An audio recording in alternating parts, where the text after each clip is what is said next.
How to turn on or turn off Samsung Find offline finding on the Samsung Galaxy S24 series.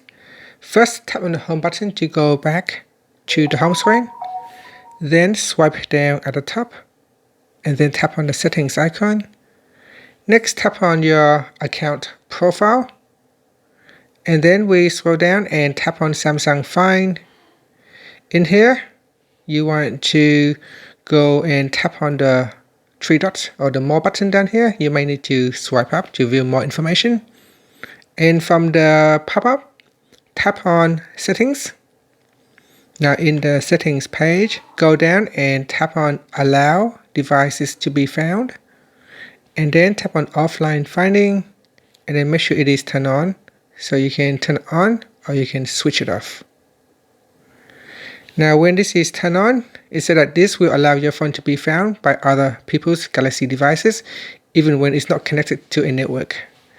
And that's it. Tap on the back key, and in here you can tap on your Galaxy device, and also in here, make sure tap on allow this phone to be found.